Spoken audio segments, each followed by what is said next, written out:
On a une Mélissa. Ah, une Pas miracle Métis et kabyle. Divissa, par contre. Je t'assure que c'est un miracle kabyle. J'arrive pas à faire l'accent kabyle. Essaye pas, s'il te plaît, parce que sinon c'est le dragon, il va s'énerver. Oh, il va apparaître. Bonsoir, bienvenue à toi, Salut Mélissa. Mélissa. Bonsoir.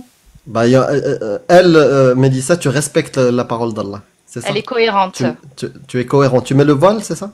Comment ça, pourquoi tu insinues que je respecte la parole d'Allah? Bah, parce que ta T'as pépé, pépé? il y a une femme qui est voilée. Est-ce que c'est bien toi qui es voilée? Ah, d'accord, oui, c'est moi qui ai voilé. Bah, je disais juste que oui, tu respectes l'obligation du voile, c'est tout. Bah oui, exactement. Bah, bienvenue à toi. Bah, merci, c'est gentil. Mais du coup, j'ai pas trop compris votre haine envers l'islam. Quelle haine. Bah, votre haine. En fait, le concept du live, c'est quoi? C'est une haine envers l'islam? C'est quoi, en fait? Non, c'est juste on montre ce qu'il y a dans les textes de l'islam sunnite et on aimerait comprendre pourquoi certaines personnes les acceptent. Ah, C'est d'accord. quelle chose en fait qui vous dérange? Bah, toi, t'es musulmane sunnite? Oui. De quelle école? Tu suis une école de jurisprudence? Non, on suit pas une école spécifique, on se renseigne. On suit toutes les écoles et on suit en principal, on va dire principalement la sunna. Ok. Mais l'avis majoritaire? si l'avis majoritaire d'une des écoles vous convient pas, vous le rejetez? Bah oui, si ça nous convient pas. Ça dépend, ça dépend, ça peut ne pas nous convenir et être quand même bien. Enfin, ça dépend de l'idée. D'accord. Ça dépend. Mais disons que vous n'êtes pas contre le fait de pouvoir rejeter l'avis, par exemple, de savant si vous trouvez que c'est bien sûr. Si c'est pas conforme à nos Si valeurs. c'est pas conforme à nos valeurs et à ce que représente l'islam pour nous. Le vrai islam pour le vrai islam pour nous, bien sûr. Parfait. Qu'est-ce que vous pensez de l'esclavage, vous, par exemple?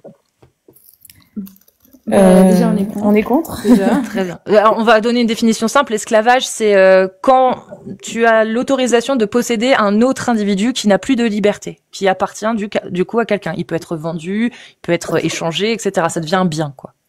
Il est sous l'autorité de son maître. Voilà. Alors moi personnellement, je suis totalement contre. Après, je connais pas les tenants et aboutissants au niveau historique.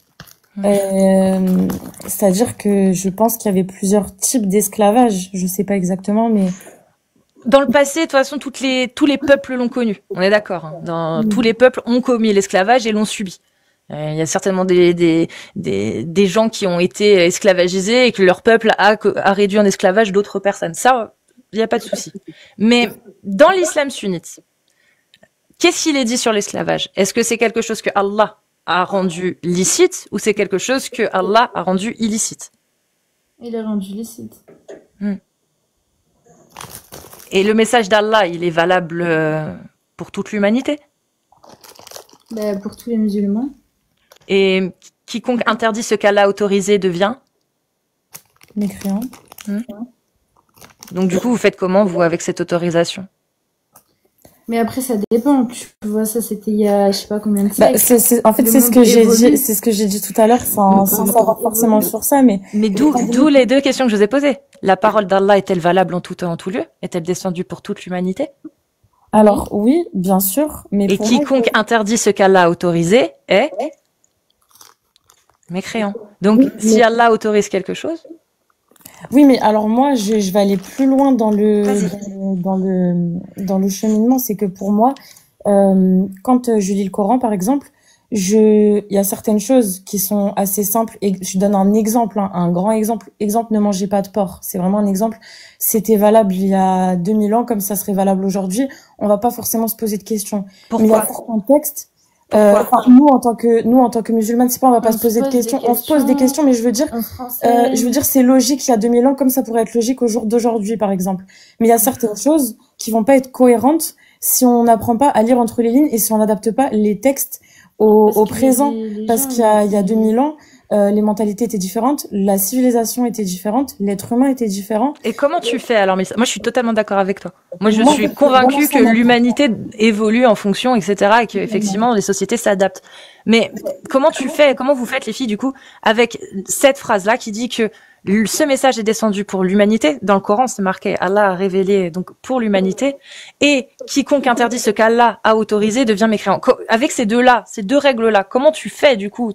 Comment vous faites pour concernant par exemple la question de l'esclavage, moi je suis pas du tout au courant de ça. En fait, je suis pas au courant de cette chose-là. Mais par exemple, pour ça, je dirais que il faut savoir déjà ce qui est exactement écrit, parce que je pense que si dans la sunna, si c'est autorisé ou interdit, c'est qu'il y a une raison. Voilà, c'est qu'il y avait une raison avant, et c'est que ça devait être valable, et c'est que ça doit rentrer dans certaines conditions, à mon avis. Oui, bah oui, t'as raison. Mais ça rentre dans certaines conditions. Donc, si on réunit les mêmes conditions qu'à l'époque, la parole d'Allah, elle est valable. Oui, mais justement, si on adapte, comme je te disais tout à l'heure, mon point de vue à moi, si on adapte au temps de maintenant, pour moi, un esclave en 2025, c'est quoi? C'est travailler pour un patron. Tu vois ce que je veux dire? Oui, pour toi. Attends, non. Oui, pour toi. Mais la définition dans l'islam sunnite, milkil yamin. Tu vois, pour toi, moi aussi, c'est vrai que j'ai souvent cette image en disant, ouais, c'est vrai quand on bosse pour un patron, on est un peu un esclave. Oui, parce que dans notre société, c'est ce qu'on apparente à de l'esclavage aujourd'hui, parce que dans nos sociétés, l'esclavage, tel que, en tout cas, il est défini à l'ancienne, est révolu, ça n'existe plus. Donc il y a l'esclavage moderne. Ça, je suis d'accord avec toi. Mais dans l'islam, il y a une définition d'esclave. C'est pas l'esclave de son patron ou l'esclave moderne. Il y a une définition, c'est la milkil yamin. Milkil yamin, c'est ce que possède votre main droite. C'est une possession. Il y a une définition dans l'islam sunnite. Donc on n'est pas du tout sur l'esclavage moderne. Dans l'islam sunnite, on parle vraiment de possession, de posséder un humain que l'on peut vendre, que l'on peut commercer, marchander, et que l'on peut léguer en cas de décès. C'est que les chrétiens et tout. Pour moi là, du coup, on est dans une dimension qui est plus historique. Genre, moi je le vois plus comme à l'époque c'était comme ça, c'était dans l'ancien temps, et peut-être qu'à l'ancien temps. Peut-être que à l'ancien temps, admettons même que l'esclavage aurait été interdit dans la sunna, admettons. Oui. C'est pas pour autant que ça se serait arrêté, parce que le monde tournait et fonctionnait comme ça, en fait. Je suis d'accord, Mélissa, mais pour aujourd'hui, il y aurait plus aucun texte, par contre, permettant de faire des esclaves. Alors que comme Allah ne l'a pas interdit dans le Coran, il y a toujours moyen d'appliquer sa parole. Sa parole, elle est claire, par exemple, à la sourate 23, versets 1 à 6. Bienheureux sont certes les croyants, qui sont humbles dans leur salat, etc., qui préservent leur sexe de tout rapport, si ce n'est avec leurs épouses et les esclaves qu'ils possèdent, car là, vraiment, on ne peut les blâmer. Si Allah avait interdit l'esclavage, concrètement, on pourrait plus du tout se permettre d'appliquer ce verset. Mais comme il l'a pas interdit, ce verset, il donne justement l'autorisation de posséder une esclave, puisque Allah donne l'autorisation de pouvoir consommer son esclave. Je comprends ton point de vue. Après, tu vois, là on est deux. Mon amie, elle dit que pour elle, c'est juste simplement parce qu'on peut pas modifier le Coran, et que ce verset-là n'a pas été modifié, mais que c'est à l'être humain de faire preuve de bon sens, tu vois. Donc, le bon sens, c'est d'interdire ce qu'Allah a autorisé. D'interdire l'esclavage.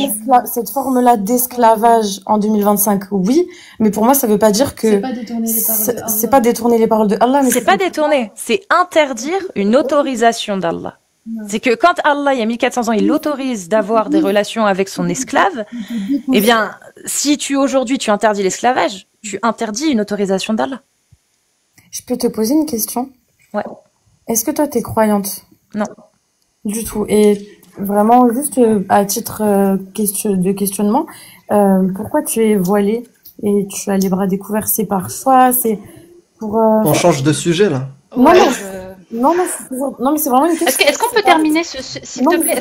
Mélissa, promis, je te réponds après, Mélissa. Une parenthèse, une question, vraiment, c'est juste une... Parce que la réponse va être un peu plus longue. Donc c'est pour ça que je te réponds après. Je te jure, je la garde en tête et je te réponds après. Shana, si tu veux prendre la suite, et Amir aussi, allez-y. Je veux bien lui poser une question. À ton avis, Mélissa, et toi et ta copine, déjà bonsoir, voilà, toutes les deux, je vous ai pas salué. Selon vous, pourquoi on ne pratique plus l'esclavage aujourd'hui? Parce que c'est... Alors en France, par exemple, oui, voilà, en France, c'est parce que c'est interdit. C'est interdit depuis longtemps. C'est interdit depuis longtemps. Ils faisaient de l'esclavage. En fait, pour moi, c'est une question d'évolution. C'est une question d'évolution, de l'être humain, quoi. Les musulmans, ils faisaient de l'esclavage. Oui, c'était les musulmans, les non-musulmans. Tous les êtres humains ont fait de l'esclavage. Non, il n'y a pas de souci. Très bien. Moi, j'ai entendu vos réponses. Et du coup, qu'est-ce que vous en pensez de cette... parce que c'est considéré depuis... après la Seconde Guerre mondiale, donc la Déclaration universelle des droits de l'homme de 1948, d'accord, qui a affirmé que l'esclavage était un crime contre l'humanité. Est-ce que vous êtes d'accord avec ça? En principe, oui, si ça a été mis dans le décret de... Oui, oui, enfin même logiquement, oui. Oui. et là c'est vraiment voilà pour essayer de comprendre en fait si vous avez compris le raisonnement entre ce que dit Allah dans le Coran qui légitime, enfin qui codifie voilà l'esclavage, d'accord, et la Déclaration des droits de l'homme, de 1948, qui criminalise. Donc qu'est-ce que, à votre avis, ça aujourd'hui, sachant que les êtres humains de 2025, du 21e siècle, ne pratiquent plus ça, puisque justement il y a une loi très claire là-dessus, d'accord, et qui dit crime, donc forcément, tu risques quand même, d'être sévèrement puni, d'accord. Donc si tu pratiques ça en tant que musulmane aujourd'hui en 2025, tu sais très bien les risques. Donc cette loi, cette déclaration, vient à l'encontre de la parole d'Allah. Oui, j'ai compris où tu vas en venir. Tu vois ce que je veux dire? Oui, oui. Je te laisse alors dans ce cas-là si tu as une réponse. Oui, je vais te répondre mon avis. Donc pour moi, en fait, tout simplement, l'esclavage a existé depuis très très longtemps, avant même que le Coran descende sur terre. Et en fait, pour moi, c'est pas à prendre en argent comptant comme vu que c'est écrit dans la Sunna, et du coup l'esclavage doit durer jusqu'à. Donc la parole d'Allah, on s'en fout en fait.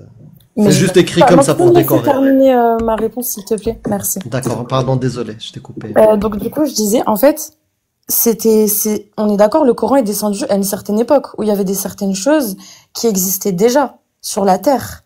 À ce moment-là, c'était pour mettre des règles dans des choses qui existaient déjà, dans une civilisation qui était déjà construite avec ses habitudes, sa vie, etc. Donc, pour moi, c'est pas l'islam qui a créé l'esclavage, en fait, tout simplement. Non, c'était pas la question qui a créé l'esclavage, mais qui a interdit. Comment on est arrivé à l'interdiction de l'esclavage? Ça, c'est la première chose, et je te laisserai essayer de répondre une autre fois. Mais juste avant, t'as dit à l'époque, c'était pas possible d'interdire parce que les mœurs de l'époque. Voilà. Oui. Donc l'islam, il est arrivé pour rien changer. Parce que l'islam, il a interdit des choses. J'ai pas fini. Je me suis excusé, c'est vrai. Je t'ai coupé la parole et je le referai plus. Donc t'as le droit de me couper une fois la parole comme j'ai fait. Donc l'islam est arrivé pour ne rien changer. Vu que ils avaient des mœurs et l'esclavage était répandu, donc Allah il a dit laissez, ouais. Alors que en même temps, par exemple dans leurs mœurs, ils buvaient de l'alcool. En fait, l'islam il est arrivé. Je termine. L'islam est arrivé, il a interdit l'alcool. Donc il y a eu des interdictions. Et Allah, moi je croyais dans ses caractéristiques qu'il y avait omnipotent, al-qadir, ala kulli shay. C'est-à-dire il est capable de tout. Ah, t'es en train de me dire qu'il était incapable d'interdire? Non, justement, je viens de voir un commentaire et c'est exactement ça, en fait. Il y a quelqu'un, Laïnahil, qui a dit légiférer et réglementer les abus.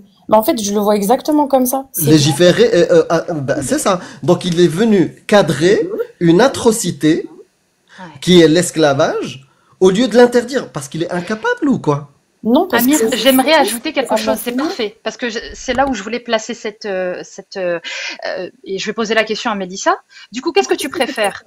Ce que tu as lu juste avant, donc ce que Allah est venu cadrer, entre guillemets, ou la Déclaration universelle des droits de l'homme qui dit, donc de 1948, je confirme ce que j'ai dit, article 4, nul ne sera tenu en esclavage ni en servitude.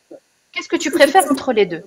Entre Allah qui réglemente, qui codifie, qui dit voilà comment vous comportez avec vos esclaves, parce que là du coup Allah ne dit pas n'ayez pas d'esclaves, vous affranchissez les esclaves, mais voilà comment vous devez vous comporter avec eux. Or là, avec la Déclaration universelle des droits de l'homme, donc de l'article 4, te dit nul ne sera tenu en esclavage ni en servitude. Qu'est-ce que tu préfères entre moi je pense que justement, attends, laisse-moi parler. Justement, dans ne parlez pas en même temps. Attends, laisse-moi parler. Allah il a dit, ça a été mis à mais justement, déjà ça, et justement dans l'islam, on nous a toujours dit de respecter la loi de par exemple si on habite en France, respecter la loi qui est en France. Je donne l'exemple de la France. J'ai posé vraiment une question très simple. Vraiment les filles. C'était pas le respect.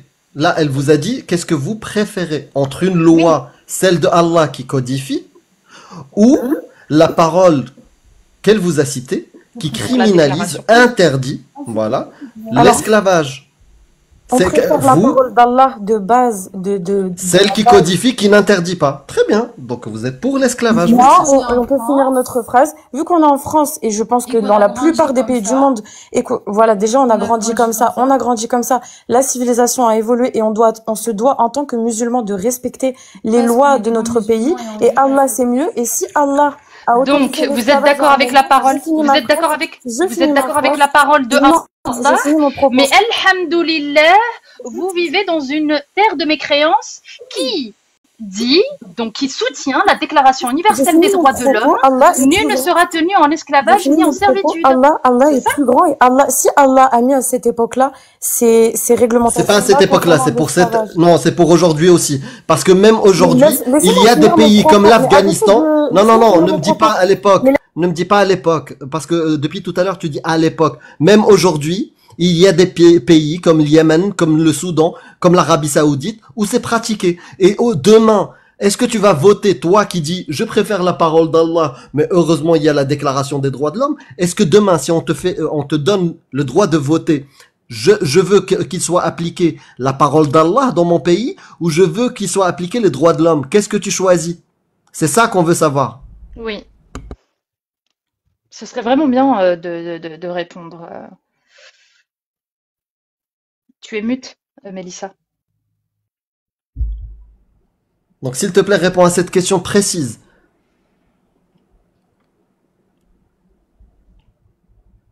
Je sais pas si elle sait se démute. Démute, je t'ai envoyé l'invitation.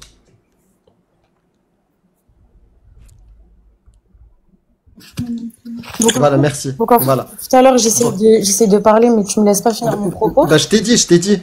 La question, elle est claire. Voilà. Qu'est-ce que tu choisis de voter pour une loi qui applique la parole d'Allah? Est-ce que tu, je te répète. Hein. Ah, c'est ça la question. Est-ce que demain, tu as un choix de vote? D'écouter Allah, j'ai choisi d'appliquer l'islam à 100%. Et ce que donc tu acceptes de remettre l'esclavage. Donc tu acceptes de remettre l'esclavage dans la société. Tu peux descendre si tu veux. Tu peux descendre. Non, tu as répondu. Tu as répondu. Ma question était claire. Ma question était claire. Est-ce que tu choisis? Oui, c'est du fascisme. Ma question est claire. Demain, il y a un choix de vote. Est-ce que tu votes pour les lois d'Allah qui soient appliquées dans ton pays? Allah, c'est mieux. Allah a dit qu'on allait interdire cette chose-là en temps et en heure. C'est bon, parle toute seule. Voilà ma réponse. J'ai répondu.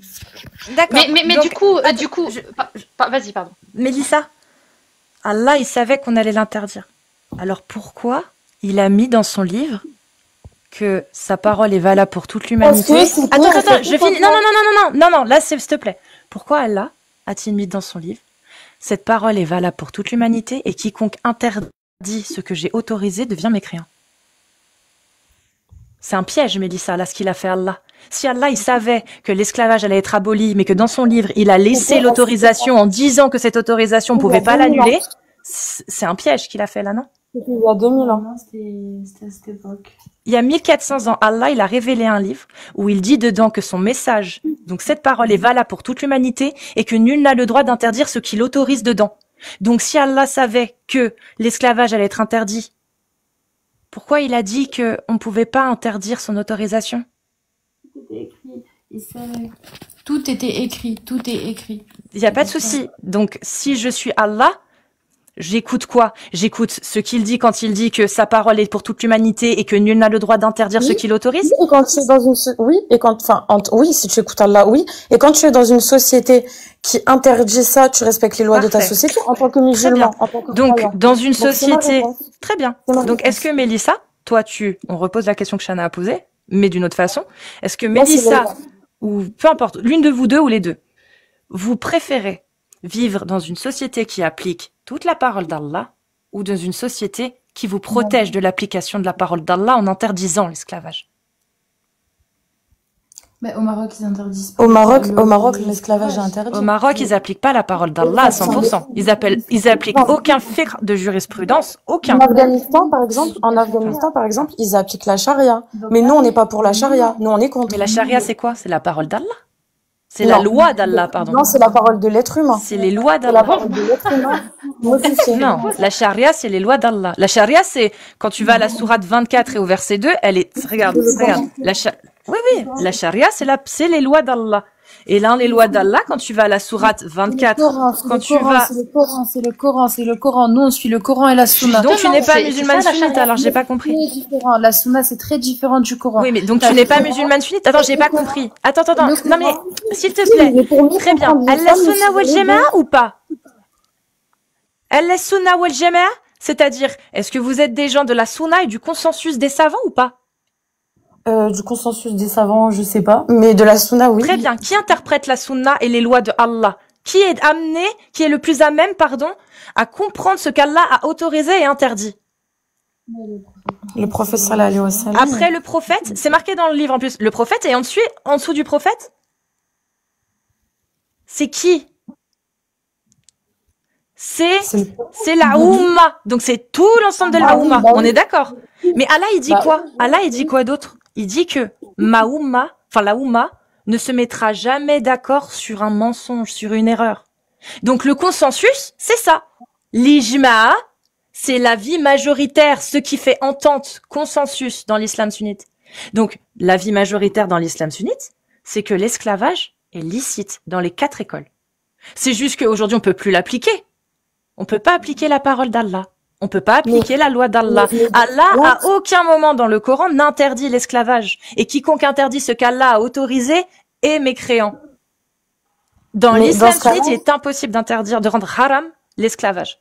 Dans l'islam sunnite, les pays font ce qu'ils veulent après. Le Maroc, ils ont choisi de pas appliquer la charia. Ils ont bien fait. En mode, par exemple, fumer c'est déconseillé. Oui, par exemple. Mais genre, c'est pas interdit. Oui, des trucs comme ça. Mais selon l'islam sunnite et consensus des 4 écoles, l'esclavage est halal. Il y a 2000 ans. Il y a 1400. Non, aujourd'hui, dans les ouvrages de jurisprudence. Si tu veux, je peux t'en citer. Est-ce que tu veux des références? Si tu veux, je te donne des ouvrages de jurisprudence et tu vas vérifier. Et tu peux aller même lire les avis sur cet ouvrage de jurisprudence, voir où il est enseigné, où il est étudié. Par exemple, il y en a un qui s'appelle Umdat as-Salik, qui est étudié à Al-Azhar, aujourd'hui, qui est pris comme un ouvrage référence de jurisprudence islamique. Il est valable aujourd'hui dans la jurisprudence islamique de l'islam sunnite. Dans l'islam sunnite. Par exemple, Umdat as-Salik fait référence des 4 écoles. C'est le consensus des 4 écoles. Il y a des moments où il n'y a pas les 4 écoles qui sont d'accord, et il le précise dans Umdat as-Salik en disant, sauf l'école machin, qui eux sont plutôt d'avis de dire ceci ou de faire cela. Dans Umdat as-Salik, si tu veux voir pour l'esclavage, tu vas au chapitre. Parce que tu sais, tout à l'heure, je te disais, au tout début, quand tu m'as posé la question, je te disais, tu m'as demandé au tout départ si moi j'étais pour l'esclavage, et je t'ai dit qu'à l'époque, ça devait sûrement être réglementé sous certaines conditions. Et alors là, je peux pas citer parce que j'ai pas de... Mais les lois d'Allah n'ont pas changé, Mélissa. C'est-à-dire qu'il y a 1400 ans, Mélissa, il y a 1400 ans, la parole d'Allah n'a pas changé. À l'époque, il y avait des esclaves avant que le Coran descende. Je vais faire rapide. Le Coran, il est descendu. Dans l'islam, on nous a dit, dites d'une recommandation aux femmes, ferme aux femmes et aux hommes, aux maîtres d'agir avec bonté envers leurs esclaves. Ça, c'est un exemple. Oui, est-ce que ça veut dire que, Mélissa, s'il te plaît, est-ce que ça veut dire, cette phrase-là, que Allah interdit l'esclavage? Non, il l'autorise. Il donne juste des conditions, il l'autorise. Et si Allah a autorisé il y a 1400 ans quelque chose, c'est encore autorisé aujourd'hui, Mélissa. Puisque nul n'a le droit d'interdire ce qu'Allah a autorisé. Est-ce qu'Allah est venu entre-temps pour changer sa parole? Non. Sa parole reste valable pour toute l'humanité. Une autorisation faite il y a 1400 ans reste autorisée aujourd'hui parce qu'Allah n'est jamais revenu entre-temps. Et donc pour toi, ça veut dire que quelqu'un qui est musulman, il doit lire et appliquer ce qu'il lit sans réfléchir. Non, ça c'est l'islam sunnite qui dit ça. Moi, je lutte contre l'islam sunnite qui justement a placé tous ces codes et cette méthodologie pour justement obliger les gens à subir leur autorité religieuse et à l'accepter. Moi, c'est ça que je dénonce. Pour moi, Mélissa, elle a le droit de dire non, mais ils ont dit n'importe quoi. L'esclavage aujourd'hui, c'est interdit. Et Allah l'a pensé comme ça. Mais selon l'islam sunnite, tu dis ça face à un juriste islamique malikite, il va dire ça, regarde, il va te montrer un article en te disant, tu vois ce que tu viens de dire, remettre en question l'avis majoritaire. Tekfir. C'est un signe d'apostasie. Ça, c'est ce qu'il va te dire, lui. Parce qu'il va prendre les textes des ouvrages des jurisprudences de l'islam sunnite. Moi, je dis que les musulmans, ils devraient dire merde aux autorités de l'islam sunnite et ils devraient s'accaparer leur religion et l'interpréter comme ils en ont envie et pas comme des savants depuis 1400 ans ont décrété que ça devait fonctionner. Je comprends ton point de vue dans le sens où moi je suis convertie, ça doit faire 4 ans et depuis que je me suis convertie, tout ce que j'ai lu, tout ce que j'ai appris, s'il y avait quelque chose avec lequel j'étais pas d'accord ou que je comprenais pas, je me renseignais. Je me suis jamais dit ce que je lis, je vais le prendre pour argent comptant sans chercher à comprendre le pourquoi du comment. Donc je peux comprendre ton point de vue d'appeler aux musulmans de réfléchir par eux-mêmes et de remettre en question ce qui leur plaît pas. Par ailleurs, je suis croyante, je vais pas remettre en question la parole d'Allah. Et je vais faire plus de recherches concernant ce sujet-là, par exemple, tu vois. Très bien. Bah, vraiment. Et si tu as envie de repasser, si vous voulez repasser, vous repassez avec grand plaisir. D'accord. Bah, merci beaucoup. Et du coup, est-ce que tu peux répondre à la question que je t'ai posée tout à l'heure? J'allais venir. Il y a plusieurs raisons. La première, bah, comme tu l'as vu, c'est que il y a une remise en question de l'idéologie de l'islam sunnite. Et dans l'islam sunnite, bah, la raison du pourquoi Allah a fait descendre le verset qui oblige les femmes à porter le hijab, bah, c'est pour ne pas qu'elles se fassent agresser la nuit. Sous-entendu que bah c'est un objet qui permet de différencier les femmes musulmanes qu'on ne doit pas agresser des autres qui étaient agressables. Attention, ce que je dis là, je l'interprète pas. Encore une fois, c'est dans les tafsirs avec les hadiths qui l'expliquent. Comme quoi, après la révélation du verset, les femmes musulmanes étaient tranquilles, mais les autres continuaient de se faire agresser. Donc ça, c'est mon côté, je veux désacraliser le voile, donc je le porte de cette façon-là, parce que pour moi, c'est un objet qui marque une ségrégation entre les femmes que Allah estime être attaquables et celles qu'il estime ne pas être attaquables, selon l'islam sunnite. Maintenant, mon autre raison pour laquelle, parce que j'ai hésité longtemps à le mettre à la base, ce voile, parce que je me suis dit, putain, mais c'est quand même une insulte pour toutes ces femmes qui veulent le retirer alors qu'elles peuvent pas le retirer. Puis après, je me suis posé la question, je me suis dit, ouais, mais attends, en France, il y a des femmes qui portent le voile, à qui on menace de leur interdire de porter le voile dans l'espace public. Totalement. Donc vas-y, je vais me voiler.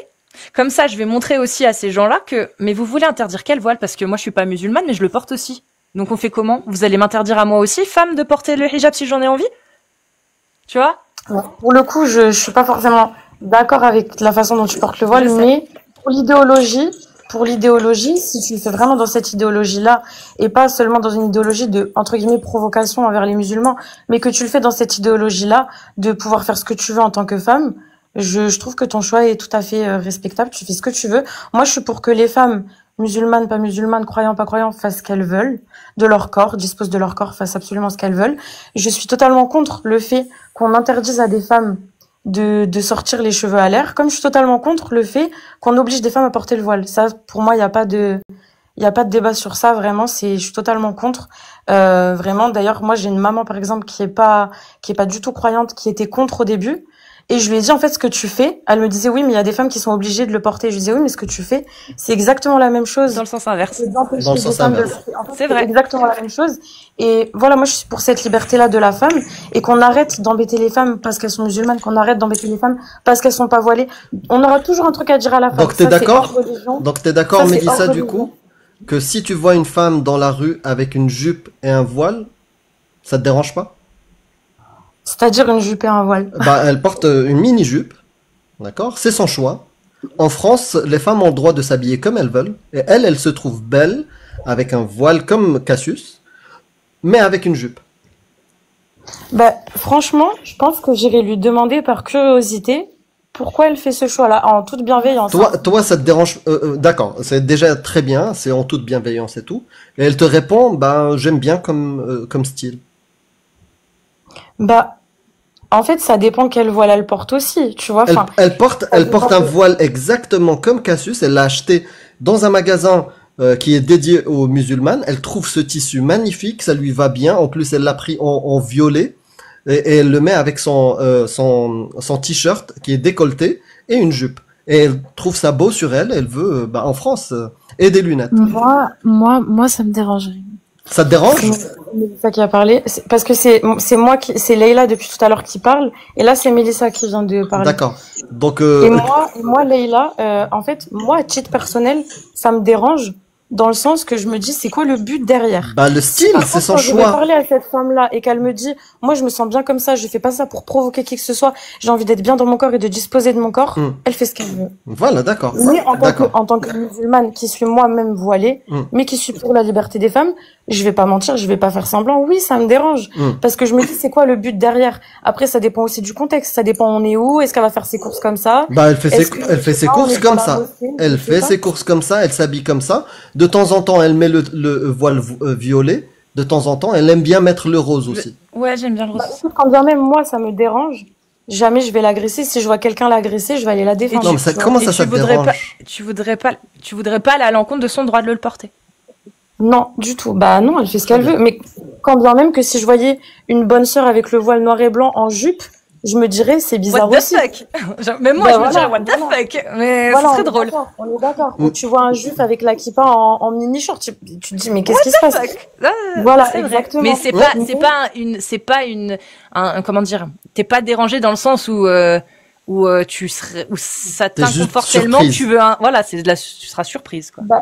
En fait, je suis surprise. Après, pour moi, il y a aussi une question d'attitude, en fait. Il y a une question d'attitude. Que nous, en tant que femmes voilées, on a une certaine attitude. On a un certain comportement. Ça, c'est votre choix. C'est ça. Vous êtes libre d'avoir l'attitude que vous voulez. Mais elle a une attitude désinvolte, et elle aime bien s'habiller comme ça. C'est son style. Justement, j'irai lui parler, j'essaierai de comprendre. En fait, elle va te répondre comme je t'ai dit. C'est mon style et j'aime bien. Mais je pense pas qu'elle me dirait que c'est juste un style. Pourquoi? Moi, je te dis, cette femme-là, elle te dit, j'aime bien, c'est un style que j'aime bien. Eh ben, je lui dirais, d'accord, mais ne fais pas de tort aux musulmans.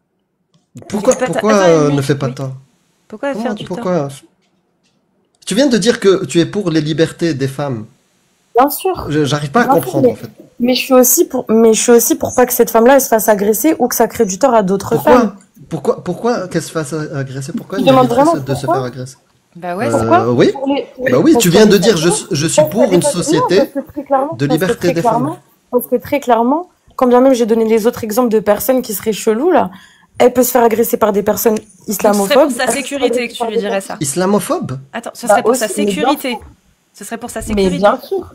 Mais pour sa sécurité et pour ce qu'elle pourrait envoyer aux autres personnes de haine et ce que ça pourrait engendrer, mais bien sûr. Donc c'est pour sa sécurité. Donc on est d'accord qu'au final, elle fait ce qu'elle veut et que tu l'as même dit, si elle venait à se faire agresser, tu la défendrais. À titre personnel, ça me dérange, mais c'est pas pour autant que je vais me permettre de juger cette personne-là en, par exemple, la voyant se faire agresser et dire, elle avait qu'à pas s'habiller comme ça. Non. Ok. Mais à titre personnel, en tant que croyante, oui, ça me heurte. Je comprends pas le but, en fait.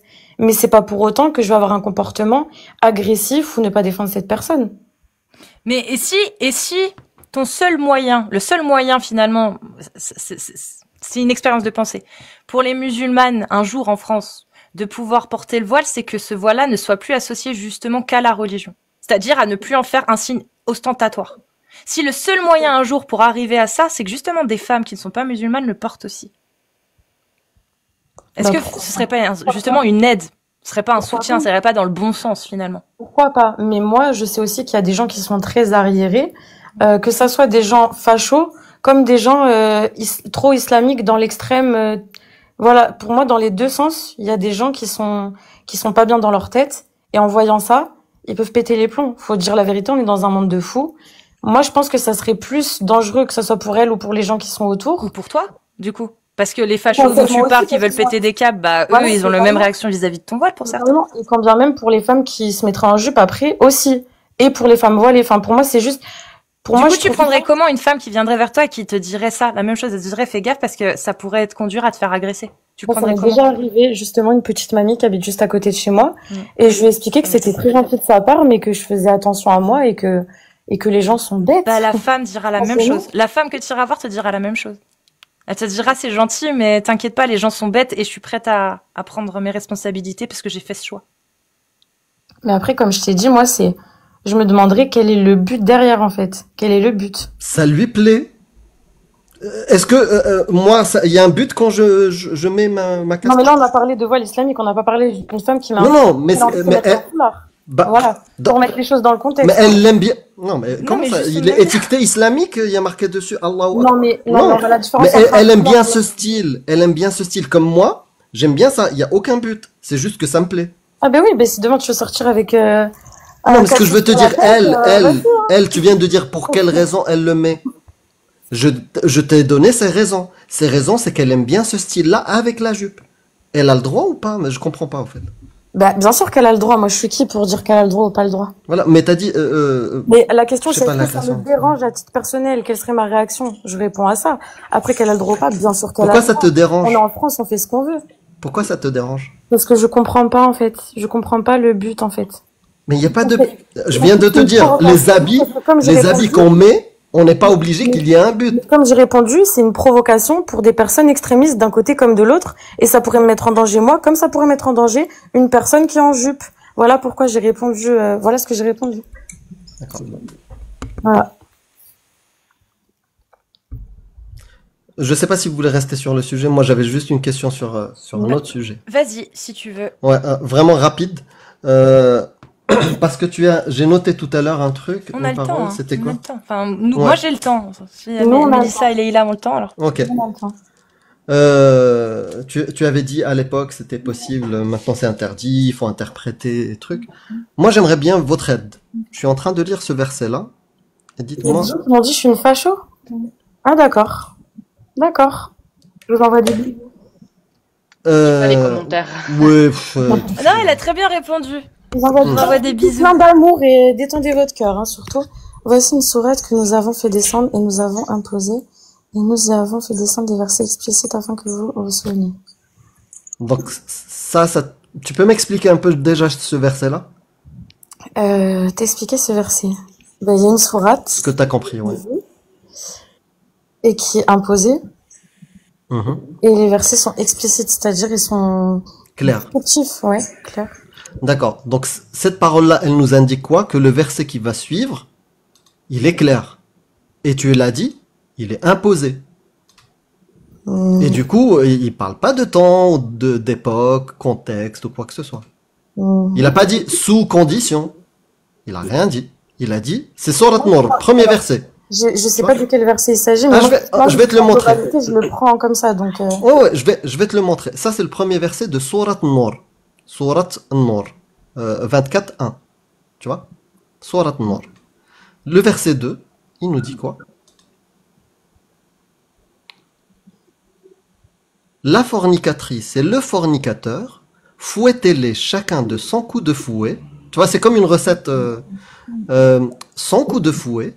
Et ne soyez point pris de pitié pour eux dans l'exécution de la loi de Allah, de Dieu. Si vous croyez en Dieu et au jour dernier, et qu'un groupe de croyants assiste à leur punition. Oui. Moi, ma question, le jour où ça arrivera, le rêve de tout musulman, vivre sous la parole d'Allah, et que sa parole sera appliquée, est-ce que tu iras à ce spectacle-là, tu feras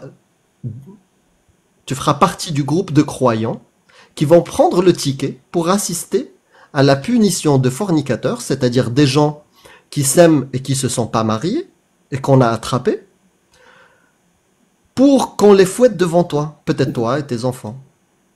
Mais à part en Afghanistan, ça n'existe plus, hein, ça. Donc, Mot pour cette mot, hein. parole-là Moi, je te de parle Allah... mot pour mot, D'accord. ça n'existe plus à part, et encore. Ok.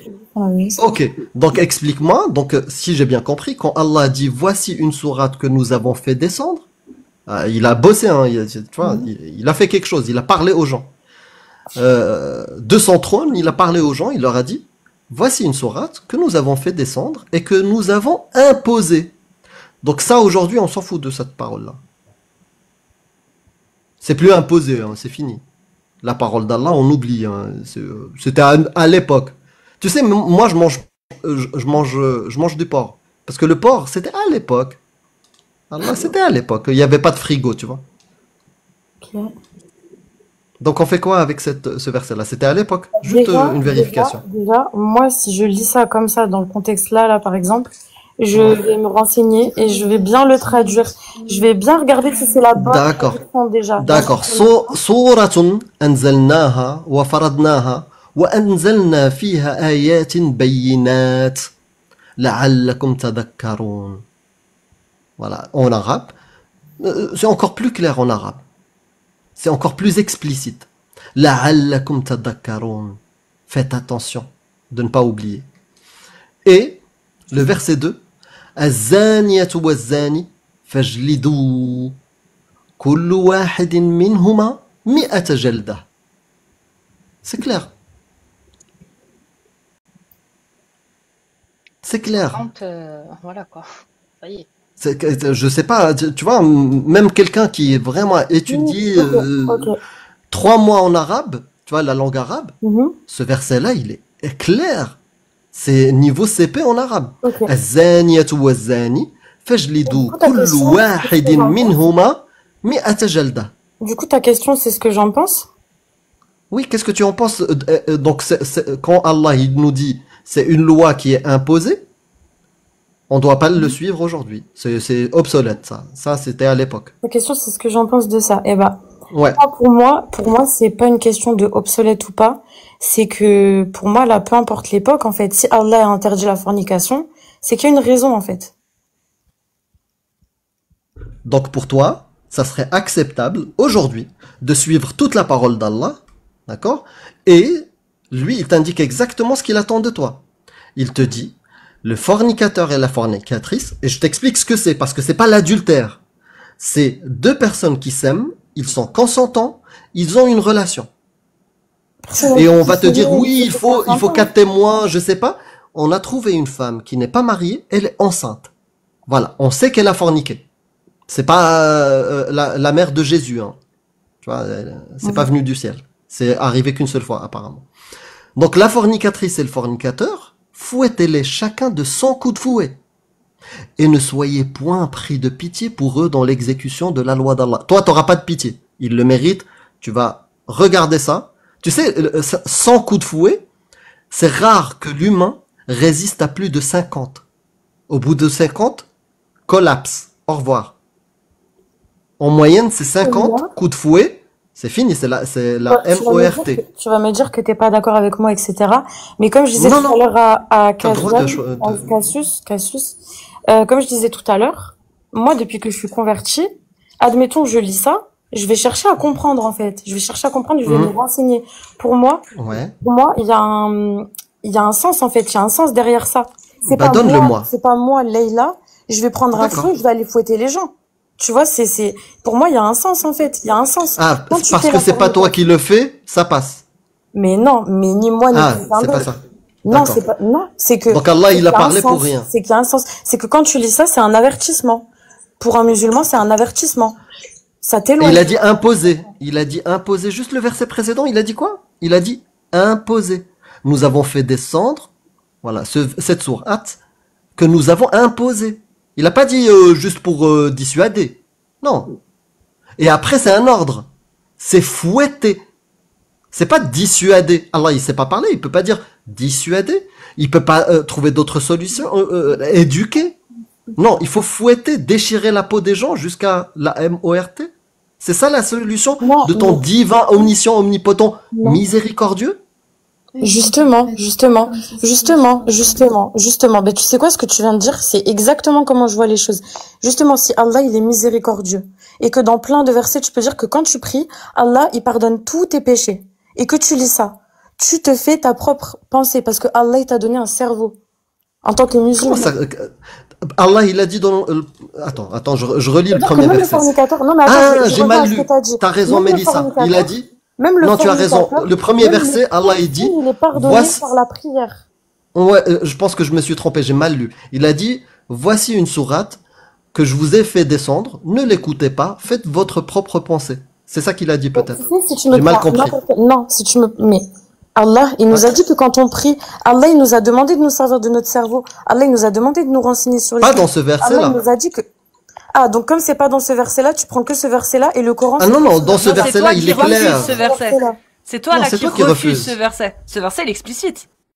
Je le refuse pas. Je le refuse pas. Je refuse son application. Ben oui, je refuse son application comme ça, de donner des coups de fouet. Ben oui, c'est normal. Donc il parle pour rien, Allah.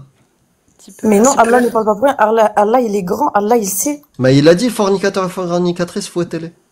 Mais s'il prie et qu'il se repentent, déjà oui, premièrement, c'était des paroles de avant, d'il y a 2000 ans, premièrement. Donc c'est obsolète. Et deuxièmement, quand bien même c'est pas obsolète et qu'on prend le sens, qu'on prend vraiment le sens, et qu'on prend tous les autres versets du Coran, qu'on prend tous les autres versets, voilà, moi je le vois exactement comme ça. C'est exactement ça. Donc il parle pour rien. Non, il dit fouettez-les, mais avec d'autres versets. Éloigner de la fornication. Donc, si j'ai compris. Si tu lis ça en tant que musulman, non mais attends, je vais te poser une question. Mais si c'était juste pour s'éloigner de la fornication. Bon, vas-y, finis. C'est que, en fait, en tant que musulman, tu lis ça. De un, t'as pas envie de faire la fornication. De deux, Allah, il est miséricordieux. Je sais pas combien de fois c'est dit dans le Coran que Allah, il est miséricordieux et que quand tu pries et que tu te repens, tes péchés sont effacés. Et aucun être humain est au-dessus de la volonté d'Allah. On est d'accord avec ça. Selon Allah, aucun être humain est au-dessus de la volonté d'Allah. Est-ce que je peux maintenant? La volonté d'Allah, il dit. Quand tu pries, tes péchés sont effacés. Même le fornicateur. Je pense que c'est compliqué d'en placer. Non, la parole d'Allah, elle est claire. Bah oui, tu vas dire. Bah oui, suivre la parole d'Allah. Là, il te l'a précisé. Le verset juste avant, c'est prescrit, c'est imposé. Il n'y a pas plus clair que ça. En arabe, en français, en chinois. La phrase la plus importante, c'est et ne soyez point pris de pitié pour eux dans quoi? Dans l'exécution de la loi d'Allah. La loi d'Allah, l'exécution de la loi d'Allah, c'est la loi d'Allah. Ça fait partie de la charia, c'est pas pour rien. C'est explicite, ça.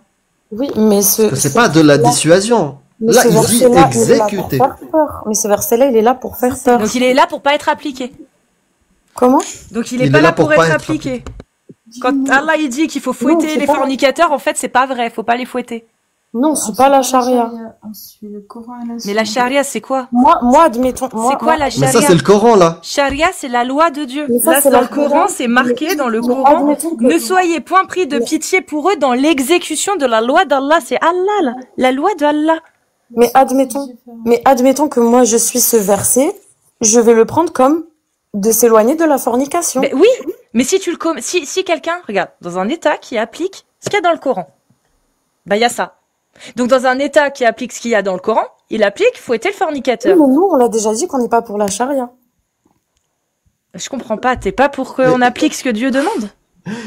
Ouais, c'est juste pour décorer. Les versets du Coran, c'est pour décorer. Mais pas du tout. Pas du tout. Moi, ça me va, hein. Moi, ça me va, des musulmans comme ça, soyez tous comme ça, moi, ça me va. Bah oui, si c'est pour décorer, il n'y a pas de souci, hein. Pose le Coran sur, tu vois, l'armoire, pour décorer, c'est tout. La parole d'Allah, elle sert à rien. Même, tu sais, même l'interdiction du porc, c'était à l'époque. On ne suit pas la charia. Non, mange du porc. C'était à l'époque. Le verset du voile, c'était à l'époque. Adapté. Moi, je sais pas. Du coup, quelle est la différence entre le verset du voile qui dit qu'il faut aux femmes de porter le voile à une époque? Donc, quand tu lis les tafsirs, c'est parce qu'elle se faisait agresser la nuit. Et aujourd'hui, et ce verset-là, parce qu'aujourd'hui, excuse-moi, ça n'empêche pas une femme de se faire agresser d'être voilée, on est d'accord. Pardon? Ça n'empêche pas une femme de se faire agresser si elle est voilée, aujourd'hui, on est d'accord. Bah, non. Enfin, donc, au final, le verset de Allah qui dit que les femmes sont obligées de porter le voile, qu'est-ce qui fait que celui-ci est encore valable, alors que celui-ci ne l'est plus? Je comprends pas. Mais c'est une pudeur, même une femme qui est musulmane qui ne voudrait pas. C'est pas ma question. C'est qu'est-ce qui fait que aujourd'hui cette obligation soit encore valable, mais pas celle-ci? De quoi? Comment ça? Qu'est-ce qui fait que l'obligation de porter le voile pour toi, apparemment, soit encore valable, mais ça, mais pas celle-ci? Mais c'est mon choix de porter le voile. Non, dans l'islam sunnite, c'est une obligation. Oui, mais par exemple, d'accord. Donc je répète, peu importe. Dans l'islam sunnite, le voile est obligatoire. On est d'accord? Oui. C'est une loi. Donc c'est une loi qui est établie grâce au Coran.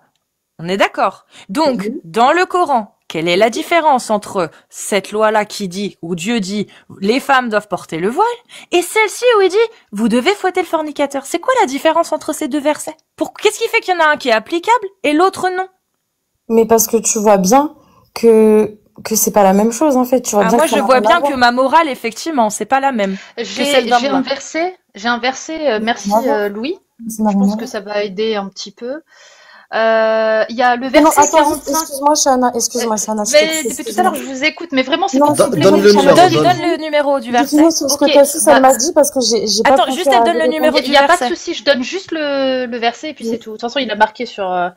Donc c'est le verset 45, surat 45, verset 18, et Shar'iyya. Voilà, il a précisé Shar'iyya. Donc établir les lois correctes, les ثم lois. جعلناك على شرعية على شريعة على شريعة. ثم جعلناك على شريعة من الأمر voilà شريعة. Sharia, voilà, Sharia. Puis nous t'avons mis sur la voie de l'ordre, une religion claire, parfaite. Ouais. Voilà. ثم جعلناك على شريعة. Il est bien من celui-là. الأمر. Attends, je vais le garder. Ouais. Donc c'est Allah qui parle de sharia. Donc sharia c'est Allah. Je le mets en Donc, j'avoue. En français, comme c'est pas marqué ça, bah... Ouais. Ils l'ont. Ils voilà, disent l'ont la pas voix de repris. l'ordre. La voix de l'ordre. Ouais. Ils disent pas la C'est charia. ça. Ouais. Ouais. ثم جعلناك على شريعة من الأمر فاتبعها ولا c'est encore important. J'ai fait le fou. فاتبعها ولا تتبع أهواء الذين لا يعلمون. Waouh. Et ouais. Puis nous t'avons mis sur la voie de la charia.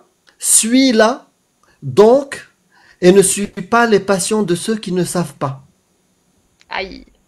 Allah il te dit de suivre sharia. Ouais. Waouh, merci beaucoup, hein, ce verset-là, je ne le connaissais pas. Louis, William. ثم جعلناك على شريعة من الأمر فاتبعها ولا تتبع أهواء الذين لا يعلمون. Waouh. Bon là, ça résume Comment on un est petit passé peu à côté de la ce livre, conversation. ouais. Ah oui. Mais, ah oui. mais justement, moi j'aimerais juste Mélissa et comprends. Leïla. En Oui. fait, la première question qu'on aurait dû vous poser, vraiment, parce que là on a bien regardé ce qu'il y avait dans le Coran. Là, on en est arrivé à ce stade-là.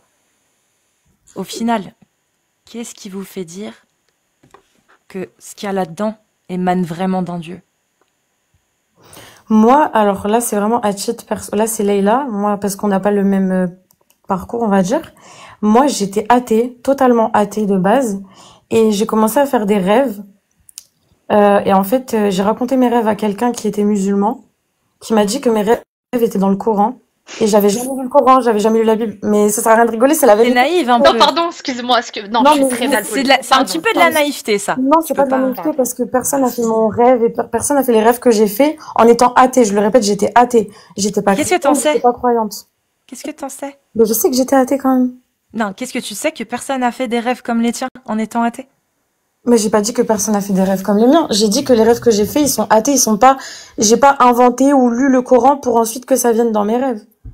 C'est que j'ai Mais fait. alors Mais alors Donc moi, la révélation, elle m'est tombée dessus, en fait. Donc, c'est suite à ça que je me suis convertie. Après, Est-ce que tu peux m'expliquer ce que c'est être athée? c'est pas croire en Dieu. Non. C'est ça? Si, c'est ça, être athée, c'est pas croire en Dieu. Ne pas avoir, ouais, c'est croire en rien. Pourquoi l'athée ne croit pas en Dieu? Croire en rien. Pourquoi l'athée ne croit pas en Dieu? Jusqu'à preuve du contraire. Exactement. Déjà ça manquait dans sa phrase. Il n'a mais pas de pourquoi bonne l'athée? raison de croire en Dieu. Donc à l'époque, t'avais aucune bonne raison de croire que Dieu existait. Et justement, ensuite, t'as eu de bonnes raisons de croire que Dieu existait et que c'était Allah, apparemment. Quelles ont été ces bonnes raisons? Juste ton rêve? Non, bien sûr que non. J'ai fait ces rêves-là et après, je me suis renseignée. Je me suis beaucoup renseignée. Et en fait, c'est venu petit à petit.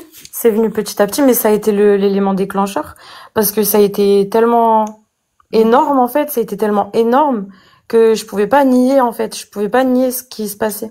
Et du coup, maintenant que t'as lu pour le fornicateur et la fornicatrice, que on t'a lu aussi l'autorisation qu'Allah il a donnée pour consommer ses esclaves, etc. Est-ce que t'as l'impression que c'est une parole divine, tout ça? Je me dis que Allah, c'est mieux. D'accord. Et je cherche, et comme je t'ai dit, si admettons la parole elle me plaît pas, je cherche à la comprendre. Et je sais qu'Allah c'est mieux. Mais parce que Dieu existe peut-être et peut-être qu'il t'a parlé au travers des rêves, mais pour qu'un livre soit divin, c'est-à-dire que il a un livre divin, c'est-à-dire il vient pas d'une émanation humaine, on est d'accord. Or, la majorité des livres dans le monde ont été d'une conception humaine. L'intégralité quasiment, on est d'accord. Oui, C'est des gens qui l'ont, voilà. L'écriture, oui. Donc, à partir de cette normalité, on va dire, c'est quelque chose d'ordinaire. On sait que ordinairement, les livres sont écrits par des humains. Quand tu contredis ou que tu fais une affirmation qui va à l'encontre de ce cas ordinaire, à savoir que il y a un livre, lui non, il n'est pas ordinaire. Il a été révélé et il est d'une émanation divine. Ça devient une affirmation extraordinaire, puisqu'il n'est plus dans des cas ordinaires. Quand tu as une affirmation extraordinaire, bah derrière, il faut des preuves, des choses qui puissent montrer la différence profonde, concrète, entre des livres humains et une parole divine. Et dans le Coran, toi, est-ce que tu as pu voir des paroles qui ne pouvaient pas venir d'un homme? C'est-à-dire que si tu n'arrives pas à trouver dans un livre divin des différences réelles et des choses qui n'auraient pas pu émaner d'un homme, bah logiquement, il n'y a rien qui te fait dire que ce livre-là n'est pas différent soit différent des autres. Il n'y a rien pour te faire dire que ce livre-là, il est différent de tous les autres livres qui ont été écrits par des humains. Je suis d'accord avec toi parce que justement, au début, quand je me suis convertie, déjà, ça s'est pas fait en 2 jours. Et justement, j'ai vu, même encore au jour d'aujourd'hui, je vois des miracles, de choses qui ont été dites dans le Coran, de preuves, de choses scientifiques, qui sont même au-delà de la création. Tu peux m'en citer un? Allah. Là, comme ça, un seul? Ouais, celui qui t'a le plus convaincu. Le meilleur, celui qui t'a convaincu et on en parle, si tu veux. Il y a les abeilles. Il y a les chromosomes. Les chromosomes. Abeilles. Si tu veux, d'abord, on reste sur les abeilles. C'est quoi le miracle des abeilles? C'est par rapport aux chromosomes. Les chromosomes humains. Et non, d'abord les abeilles. Tu m'as dit qu'il y avait un miracle sur les abeilles. Tu peux m'expliquer ce que c'est, s'il te plaît? C'est quoi le miracle des abeilles? Je connais pas, dans le Coran. Tu connais pas? Il dit quoi, ce miracle? Ben, il explique, si je dis pas des bêtises, il explique comment l'abeille, par exemple, elle va créer le miel, tout ce qui est, comment ça s'appelle? La génétique, en fait, même pour l'être humain. Ça t'explique ça? Ça t'explique comment les chromosomes, tout ce qui est atomes, chromosomes, etc. Mais tu l'as vérifié, ça? Mais je l'ai vu des centaines de fois. Dans quel verset? Dans quel verset ça dit ça? On vous entend pas quand vous êtes en dehors de l'appli, par contre. Bah oui, parce que mais vous avez 2 portables, prenez le deuxième portable pour chercher... Attends, je prends. Parce que la chose qui t'a plus convaincu, ça n'a pas non, il n'y a pas que les abeilles. Non, non, mais on commence par les abeilles, on t'a dit la meilleure. Les autres. Donc, j'espère que tu l'as vérifié. La meilleure, la création humaine. La meilleure, je dirais la création humaine. Tout simplement. Déjà, les abeilles, on finit avec les abeilles, on va voir la création du coup, je cherche des humains. Attends. Je cherche.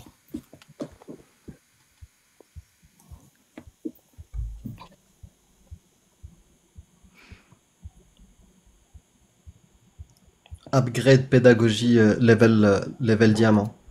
Diamant. Non, non, c'est en fonction des gens. C'est toujours pareil. Ça se passe toujours très bien quand c'est des gens avec lesquels on arrive à parler, que quand on leur explique un truc, ils percutent. Bah, ils comprennent, tu vois. C'est plus compliqué quand des gens, faut leur répéter 50 fois et que je me rends compte que peut-être c'est moi, du coup, qui explique mal. Du coup, ouais, je perds patience. Mais là, ça va, ça percute assez rapidement, hein, même très facilement, je trouve. Ouais. Juste une petite question. 16 par rapport au nombre de versets, c'est ça? Ouais, laisse Chana. Ok. Parce que moi, je connais pas du tout le miracle des abeilles. Non, mais j'ai dit le miracle des abeilles, mais c'est pas ça qui m'a percuté ou je sais pas ce que vous m'avez posé. Bah, déjà, on va l'enlever. Bah, si c'est un miracle, c'est suffisant. Hein. Oui, si c'est un miracle, c'est suffisant. Voilà, c'est ça. En fait, mais j'ai pas le verset, donc j'aimerais bien vous trouver le verset exact qui parle de ça. Mais en tout cas, c'est ce que tu as parlé de chromosomes. Voilà, c'est ça. Il s'avérait que les abeilles ont... De quoi? Ouais, j'aimerais bien découvrir. Comment je cherche en fait depuis. Je crois que c'est... Attends. Tu veux que je t'aide un tout petit peu? Oui, tu peux. Sourate Nahl, sourate des abeilles. C'est quoi le numéro de... Je crois que c'est 1668. Ouais. C'est 16. Et du coup? Oui, c'est 68. Non, 66. Non, 68. Je crois que c'est 68. Oui, c'est 68. Je cherche, hein. Et voilà, je vais te le lire. Ah, c'est 68. Ouais. Et voilà. Oui. Et voilà ce que ton Seigneur. Et voilà ce que ton Seigneur révéla aux abeilles. Prenez des demeures dans les montagnes, les arbres et les treillages que les hommes font, puis mangez de toute espèce de fruits, et suivez les sentiers de votre Seigneur rendus faciles pour vous. De leur ventre sort une liqueur aux couleurs variées, dans laquelle il y a une guérison pour les gens. Il y a vraiment là une preuve pour que les gens réfléchissent. Pour des gens réfléchis, qui réfléchissent, pardon. Ça, je l'ai trouvé, mais c'était pas ça que je cherchais. C'est pas pour les chromosomes, ça, c'est vrai. Oui, je cherche le truc des chromosomes, je trouve pas. Tu veux que je t'aide? C'est le numéro. Ouais. Apparemment, puisque les abeilles, d'accord, elles possèdent 32 chromosomes et 16 paires. 16 paires, voilà. C'est 16 paires. Donc, ils disent que, voilà, ça correspond, voilà, aux abeilles. Waouh, c'est un miracle. Mais du coup, quand c'est sourate la vache, elle a 2 chromosomes. De quoi? Mais c'est quoi le rapport? J'ai pas compris, là. Bah, je sais pas, parce qu'il y a aucun tafsir, aucun verset où Allah, il dit, j'ai placé la sourate des abeilles à la 16e position parce qu'elles ont 16 chromosomes. Et il l'a jamais dit. Ça, c'est une correspondance, un hasard. Un concordance. C'est tout. Et parce que la sourate des vaches, c'est le numéro 2. C'est la sourate 2. Est-ce que les vaches, elles ont 2 chromosomes? Non, mais du coup, ça n'a aucun rapport. Bah, c'est du concordisme. C'est-à-dire que ça marche pour l'abeille, mais ça marche pas pour la vache, ça marche pas pour la femme, ça marche pas pour l'homme, ça marche pas pour l'araignée. Pour l'araignée, ça marche que pour l'abeille. Sur l'abeille, mais c'était pas The Miracle. Mais est-ce que tu veux le dernier argument, Mélissa? Il y a Amir qui va donner le dernier argument, parce que là on est gentil. Mais tu sais ce que c'est le vrai argument pour justement montrer que les chromosomes, le fait que l'abeille qui a 32 chromosomes, donc 16 paires. 16 paires. C'est pas du tout un miracle scientifique, enfin un miracle dans le Coran, parce que c'est du concordisme. On pouvait pas le savoir à l'époque. Je vais te dire la vérité sur ça. Il faut arrêter de faire une corrélation de miracles avec les numéros des sourates. Parce que les numéros des sourates, c'est pas Allah qui a décidé. C'est un standard humain qui est arrivé des siècles après la révélation du Coran.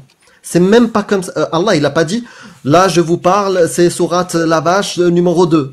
Non, il a jamais dit ça. Ça, c'est un standard humain. Ils ont regroupé les sourates. Ils ont mis les plus grandes au début jusqu'à la plus petite, sauf l'Ikhlas. D'ailleurs, ils avaient la connaissance de l'ordre de révélation. Et dans la plupart des Corans, je peux pas dire tous, mais la plupart de ceux que j'ai vus, tu as donc tu as la période et la numéro de révélation. Par exemple, la sourate 16, quand tu regardes, il y a 128 versets, c'est pré-Hégire. Donc il est descendu, cette sourate est descendue avant l'Hégire. Et c'est la numéro 70. C'est-à-dire que dans l'ordre de révélation, elle est placée en 70e position. Le fait qu'elle soit indiquée 16e, c'est parce que c'est un standard traditionnel, une décision qui a été prise. Et elle a été prise en fonction aussi du nombre de versets. C'est à peu près décroissant, à peu près. Voilà, en nombre de versets. Globalement, ouais. Mais en gros, le numéro 16, c'est pas Allah qui l'a décidé, c'est des humains. Okay. Donc il n'y a pas de message subliminal divin dans le numéro du verset. Il n'y a pas. Parce que c'est des humains qui ont décidé. Et le verset que tu as trouvé, que tu m'as donné, c'est le verset qu'utilisent du coup ceux qui aiment beaucoup les théories, justement ces théories-là, mais qui s'éloignent du coup des récits, on va dire, traditionnels, ou en tout cas des avis des oulémas. Ils vont expliquer que le verset que j'ai cité juste avant, celui que tu m'as donné, c'est pour montrer que Dieu savait que l'abeille avait 2 estomacs. Mais à aucun moment, quand je l'ai lu, il a parlé de 2 estomacs. Il a parlé juste du miel, du miel qui était fait dans leur ventre, en fait, c'est tout. Chose que on savait déjà à l'époque, en fait. Observable. À l'œil nu. Donc sur le miracle des abeilles, il n'y a pas de miracle. Et encore, c'est faux. Ouais. En plus. Et encore, c'est faux. Parce que elle ne fabrique pas du miel, en fait. Enfin, elle ne fabrique pas naturellement du miel. Elle mange du pollen qu'elle transforme et qu'elle vomisse, en fait. C'est autre chose. C'est même pas elle qui le produise. Elle prennent la matière première, elle la mâche et elle la revomisse dans la ruche. Donc c'est Et en même pas plus, vrai en plus. les connaissances, donc le savoir sur l'apiculture, c'était des connaissances qui étaient déjà acquis bien avant l'islam. Bah, c'était des agriculteurs, donc oui. Ouais, Bah, ils ont besoin existait des avant, abeilles pour c'est-à-dire, polliniser, ils l'ont observé, des insectes. Mais en tout cas, l'histoire des fourmis, franchement, ça tient pas la route et vous pouvez vérifier hein, tout ce qu'on vient de vous dire. Donc est-ce qu'il y avait quelque chose de plus convaincant qui t'a convaincu que l'islam que le Coran est divin? Une chose en particulier? Quel verset? Ben, en fait, déjà, l'embryon, comment on dit l'embryon? L'embryonnage. L'embryonnage. Je plaisante, c'est l'embryologie. Ah ouais. c'est méchant. Mais dans l'islam, c'est Ah, moi, l'embryonnage. je suis pas, voilà. L'embrayage. Non, mais Mélissa, je je me sais pas rappelle si c'est de Leïla ou Mélissa là qui parle. C'était Leïla, non mais. Leïla, non, Leïla, en fait, pourquoi je dis ça? Parce que l'embryologie, c'est ce que dit la science. Et l'embryonnage, c'est ce que dit les versets sur l'embryon. C'est-à-dire, c'est faux scientifiquement. Je vais directement au raccourci. Et si tu veux, on peut le lire ensemble. Oui, oui. Il commence, je vous ai créé d'un extrait d'argile. Mhm. C'est ça. À quel moment la science, elle te dit ça? À quel moment on a des preuves de ça? Mais Ça, c'est faux, scientifiquement. Allah dit aussi qu'il nous a créé d'une goutte de sperme et il explique l'embryon. Vas-y, lis-moi. Vas-y, lis-moi le verset. Attends, je te le cherche. Tu peux chercher l'embryologie. Attends, tu peux chercher le verset qui parle de l'embryologie. Oui, je crois que c'est ça, l'embryologie.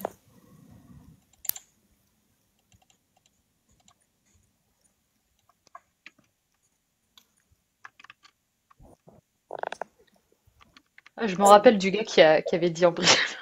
Je crois. C'est très drôle. Puis nous en films. Oui, mais on n'a pas le. Ouais, c'est la sourate 23. Ouais, j'ai pas envie de dire quelque chose sans citer la sourate. Sourate 14, je vais te la montrer. Sourate Je l'ai, Je vais te la montrer. Ouais, je vais te la montrer. Hein. Ensuite, ah oui, voilà, c'est bon, j'ai trouvé. 23, verset 14. Ensuite, nous avons fait du sperme une adhérence, et de l'adhérence, nous avons créé un embryon. Puis de cet embryon, nous avons Je bug, je reviens. Oui, ok. Je reviens, Nous avons créé des os et nous avons revêtu les os de chair. Ensuite, nous l'avons transformé en une toute autre création. Il y a d'autres... Attends, fais voir. Attends. Oui, c'est ce verset-là. Puis voilà. Puis nous avons 23, 14. Puis nous avons développé la goutte en une chose qui s'accroche, embryon. Puis développé la chose qui s'accroche en un petit morceau, fœtus. Puis créé le petit morceau en os. Embryon, embryon, tu crois que c'est le mot qui était utilisé à l'époque? Non, ça c'est les parenthèses. Mais après, j'ai la traduction en français. Je sais pas si c'est Non, mais parlant. non, mais peu importe. D'accord. Donc ce verset-là, qu'est-ce qu'il a de divin, le fait d'avoir cette explication de développement du fœtus pour toi? Ben que ça explique en fait. Ça explique que c'est Allah qui nous a créés. Bah, ça explique plutôt le développement du fœtus. On est d'accord. Mhm. Mais qu'est-ce qu'il y a de divin dans le fait de retrouver le développement du fœtus dans le Coran? Du coup. C'est divin, subhanallah. Enfin, pour nous, c'est divin. Mais ce serait divin si effectivement on n'avait pas la connaissance. Mais si l'humanité avait déjà cette connaissance, ce serait divin. Mais on n'avait pas les connaissances qu'on a aujourd'hui. Il y a est-ce que à l'époque, la question qu'il faut se poser, c'est pas si à l'époque on avait les connaissances d'aujourd'hui. Ça, bien sûr, la réponse est non. Mais est-ce qu'à l'époque on avait les connaissances que Allah l'a mentionné, à savoir que si on relit ce qu'il a dit, il parle d'un. C'est 23-12 à partir 23-12, de ouais. 23-13, voilà. Nous avons certes créé l'homme d'un extrait d'argile et blablabla la suite. Mais il est où? Ah, il est là. Donc, nous avons ensuite, nous enfîmes une goutte de sperme dans un reposoir solide. Donc, Allah mentionne le sperme est un reposoir solide. Un reposoir solide. Ensuite, nous avons fait du sperme une adhérence. Donc, l'adhérence, c'est le mot utilisé. Et de l'adhérence, nous avons créé un embryon. Puis de cet embryon, que j'ai mis l'embryon, nous avons créé des os et nous avons revêtu les os de chair. Donc, il nous donne 6 informations. C'est ces informations-là que j'ai citées. il n'y a pas besoin d'avoir les connaissances qu'on a aujourd'hui pour avoir ces 6 informations-là. Aujourd'hui, on a des connaissances, effectivement, qui peuvent rassembler ces 6 connaissances-là. Mais ces 6-là, est-ce qu'à l'époque, on les avait ou pas? Je sais pas. Si on les avait, j'ai posé du conditionnel, hein. Peut-être qu'on les avait pas, mais si on les avait, est-ce que, du coup, ça enlèverait le caractère divin de cette citation-là, en tout cas, de ce verset-là? Le caractère divin, non, mais ça enlèverait la preuve, du coup, oui, que c'est divin. Oui, je vois ce que, oui, bah oui, dans ce sens-là, oui. Et, je t'invite à aller voir, à te renseigner sur Claudius Gallus, Claude Galien. Il n'y avait pas que lui, mais lui, en tout cas, à l'époque, on sait que, donc 450 ans avant la révélation de l'islam, parce que l'islam c'était il y a 1400 ans, on va dire 600, voilà, en 600, on va dire, un peu plus, mais on va mettre 600. Et Claude Galien, c'était 450 ans avant. Donc pendant 400 ans à peu près, il y a les théories sur l'embryon que Claude Galien avait déjà, sur lesquelles il avait travaillé, qui étaient étudiées dans des universités à travers le monde entier jusqu'en Inde. Ça, on le sait de manière historique. Et quand on va voir dans l'ouvrage De la semence de Claude Galien, bah on retrouve la même chose. Et même mieux, c'est que il fait pas non plus mention de l'ovule, comme là-dedans. Il parle d'un reposoir solide, il n'utilise pas le même terme, mais lui, il parle de la matrice féminine, donc le ventre de la femme, dans lequel le sperme vient se poser, vient féconder, quoi. Et il explique également, le sperme, l'adhérence, c'est le fait qu'il y ait le fœtus qui commence à se former. Ensuite, l'embryon, il en parlait aussi, Claude Galien. Et les os et la chair, il parlait aussi dans le développement. Il en a parlé aussi dans le développement. Donc, ça veut dire que, dans ses travaux, on avait ces 6 informations-là. On les avait. On n'avait pas l'ovule, parce que l'ovule, on l'a eu que récemment. Mais Allah non plus parle pas de l'ovule. Donc, c'est pas une information, il a pas donné une information qu'on n'avait pas. Et il avait donné l'information de l'utérus ou pas? De l'utérus de l'embryon dans l'utérus ou pas? Comment ça, Non, il parle pas vraiment d'utérus. Il parle de matrice de la femme. C'est la matrice reproductive de la femme, le ventre de la femme. Est-ce qu'il savait exactement l'anatomie, en fait, de la femme ou pas? Allah non plus, il le sait pas. Allah, là, il le montre pas, là, il donne pas une information qu'on n'avait pas. Claude Galien, il explique que c'est la rencontre entre le sperme, d'accord, donc il parle pas de spermatozoïde, et possiblement, lui, il disait que c'était le liquide séminal ou les règles. Ce que Allah n'a pas dit, on est bien d'accord. Mais il a parlé, Claude Galien, du fait que ça se fasse, que le changement se fasse dans le ventre de la femme, dans le système reproductif de la femme. Donc, un reposoir solide, ça marche aussi. C'est une connaissance qu'on pouvait avoir à l'époque. Mais tu vois, par exemple, Allah, il utilise le mot, si je prononce bien, mudga, je sais pas comment. Mudra. Ah, mudra. Mon accent. Mudra. Voilà. Mudra. Ça veut dire gomme mâchée, on est d'accord. Hein. Bah oui, ça c'est observable. Des gens qui ont fait des fausses couches, on voit un truc mâché. C'est pas extraordinaire. Hein. C'est exactement la matière la texture plutôt, je dirais, de l'embryon, par exemple. C'est exactement la texture que tu as quand tu fais une fausse couche de quelques mois. De la moudra, pardon. Et des femmes existent depuis des siècles. Hein. Donc des fausses couches, il y en avait aussi. Donc on peut observer ça. Et surtout si tu es féru de biologie, scientifique et t'aimes ça, tu vas demander aux femmes qui ont fait ça et analyser pour comprendre. Donc c'est pas une information incroyable. Hein. Ouais, c'est pas un miracle, quoi. C'est pas ouf. Et tu sais, je vais aller plus loin. C'est que Allah, il dit après, donc nous avons créé des os et nous avons revêtu les os de chair. Toi, tu comprends quoi? Nous avons créé un embryon, puis de cet embryon, nous avons créé des os et nous avons revêtu les os de chair. Ça, tu le comprends comment, toi? Quand tu lis ça, comment tu imagines que le fœtus se développe quand tu as ça en tête? Donc, je répète, nous avons créé un embryon. Imagine-le toi dans ta tête. Puis de cet embryon, nous avons créé des os et nous avons revêtu les os de chair. Comment tu le vois? Comment ça se dessine dans ta tête, ça? Comme une, bah, comme je vois le truc en 3D en fait. Je vois Ouais. le truc en 3D de l'embryon qui se construit petit à petit, qui passe du stade de haricot au stade d'humain avec de la chair et des os, quoi. Enfin, des os et de la chair plutôt. Mais il y a une étape. Il parle d'une étape.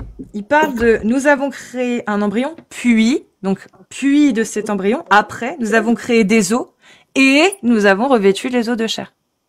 Il y a comme une sorte de développement. Donc Une suite. une suite. Il y a l'embryon, ensuite les os, ensuite la chair. Mais c'est ce qui se passe vraiment. Bah, Non, pas du tout. justement pas. Et Claude Gallien n'avait pas expliqué ça, lui, pas. Il avait pas expliqué que les os arrivaient avant la chair. Ok. Et aujourd'hui, on sait que bah ça, pour le coup, Claude Gallien, il avait raison. C'est que les os se forment bien après les premiers développements de chair et des tissus. Ok. C'est tout. Résumé, il n'y a aucune étape où l'embryon, c'est un squelette en train de danser la Macarena. Ça n'existe pas. T'as suivi les cours de SVT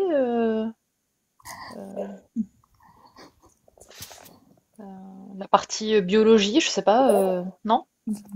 Non. Développement de l'embryon, non? C'est au collège, ça, qu'on étudie ça. Bah, à notre époque, oui, mais aujourd'hui, je sais pas. Franchement, je sais pas. Bon, en parce tout qu'il y a cas, des moi, à choses mon époque, que... c'était Non, c'est en 4e, je crois, 5e. Ouais. collège. Ouais, bah si, alors. Oui, Donc, il n'y a pas ce système où on a des os et les os, on va les revêtir de chair, comme si c'était un manteau, quoi. Ça n'existe pas. Ça, c'est faux. Clairement faux. C'est même pas un miracle. C'est même pas un mirage scientifique. C'est une catastrophe scientifique. C'est une erreur manifeste. Et si on trouve une erreur dans le Coran, il est où le côté divin de ce texte? Là, c'est les connaissances de gens qui étaient même pas informés de toute la science du 7e siècle et qui commettent même des erreurs en comparaison à la connaissance de l'humanité du 7e siècle. Disons-le autrement. Même si c'est pas vraiment une erreur, que c'est pas vraiment très bien expliqué, mais que, voilà, on peut... Est-ce que c'est digne d'une parole parfaite et divine?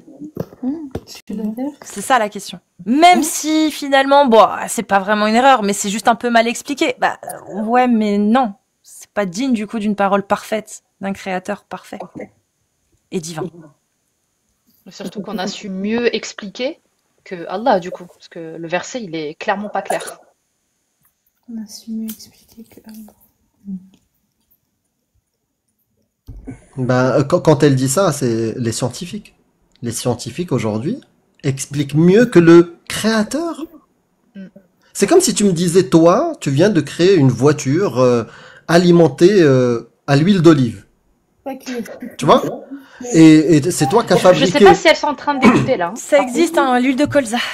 l'huile de colza, ouais. Mais nous, au Maroc, c'est l'huile d'olive qu'on veut Ça marche commercialiser. aussi. Mais ça Donc- marche, toutes les huiles fonctionnent, c'est juste Ah bah il y en a voilà.